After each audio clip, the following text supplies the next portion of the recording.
Hi, welcome back to Reading Through the Proverbs, a proverb a day.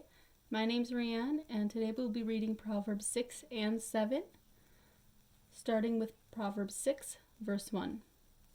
My child, if you have put up security for a friend's debt, or agreed to guarantee the debt of a stranger, if you have trapped yourself by your agreement and are caught by what you said, follow my advice and save yourself, for you have placed yourself at your friend's mercy.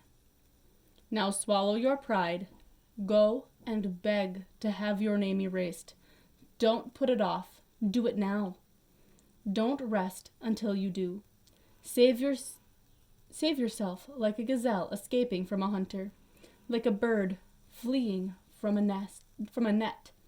Take a lesson from the ants, you lazy bones. Learn from their ways and become wise. Though they have no prince or governor or ruler to make them work, they labor hard all summer, gathering food for the winter.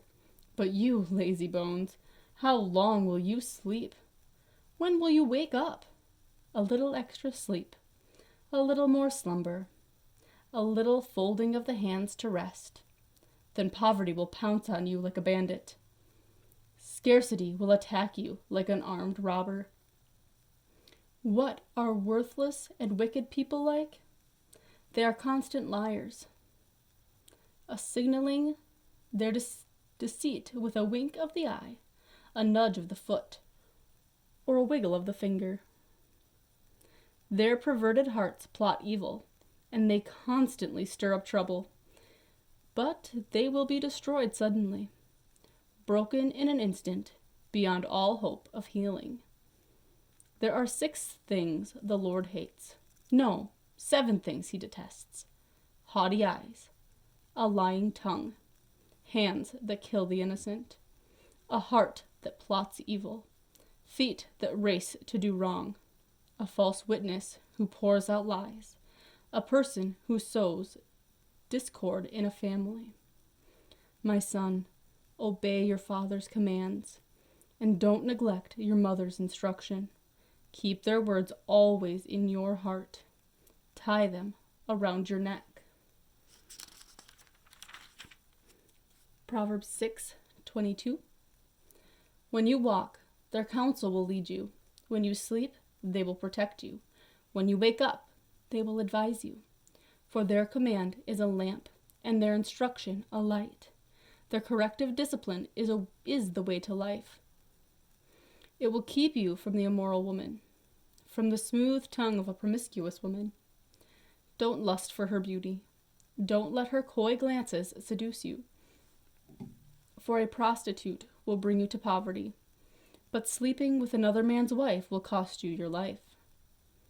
Can a man scoop a flame into his lap and not have his clothes catch on fire?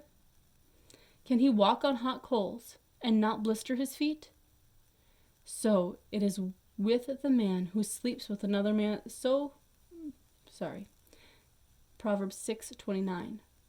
So it is with the man who sleeps with another man's wife. He who embraces her will not go unpunished. Excuses might be found for a thief who steals because he is starving. But if he is caught, he must pay back 7 times what he stole, even if he has to sell everything in his house. But the man who commits adultery is an utter fool, for he destroys himself. He will be wounded and disgraced. His shame will never be erased, for the woman's jealous husband will be furious, and he will show no mercy when he takes revenge. He will accept no compensation, nor be satisfied with a payoff of any size. Proverbs 7, verse 1. Follow my advice, my son. Always treasure my commands. Obey my commands and live. Guard my instructions as you guard your own eyes. Tie them on your fingers as a reminder. Write them deep within your heart. Love wisdom like a sister. Make insight a beloved member of your family. Let them protect you from an affair with an immoral woman. from listening to the flattery of a promiscuous woman. While I was at the window of my house, looking through the curtain, I saw some naive young men, and one in particular who lacked common sense. He was crossing the street near the house of an immoral woman, strolling down the path by her house. It was at twilight in the evening. A deep darkness fell.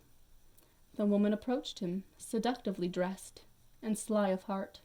She was the brash, rebellious type, never content to stay at home. She is often in the streets and markets, soliciting at every corner. She threw her arms around him and kissed him, and with a brazen look she said, "I've just made my peace offerings and fulfilled my vows. You're the one I was looking for. I came out to find you, and here you are. My bed is spread with beautiful blankets, with colored sheets of Egyptian linen. I've perfumed my bed with myrrh, aloes, and cinnamon. Come, let's drink our fill of love until morning. Let's enjoy each other's caresses, for my husband is not home. He is away on a long trip. He has taken a wallet full of money with him and won't return until later this month." So she seduces him with her pretty speech, and enticed him with her flattery. He followed her at once, like an ox going to the slaughter. He was like a stag caught in a trap, awaiting the arrow that would pierce his heart. He was like a bird flying into a snare, little knowing it would cost him his life. So listen to me, my sons, and pay attention to my words. Don't let your hearts stray away toward her. Don't wander down her wayward path, for she has been the ruin of many, many men have been her victims. Her house is the road to the grave. Her bedroom is the den of death. Thank you for joining me as we read a proverb a day. As always, I'm reading out of my Inspire NLT translation of the Bible. It's a lovely coloring Bible. As you can see, I've got some coloring in here and some highlights of different things that I found interesting. If you have a different translation of the Bible as you are following along, I'm sure you've noticed different verbiage. Just remember to look at those, the differences between them, and get a well-rounded understanding of the verses. I hope you can join me next time. I'll see you tomorrow.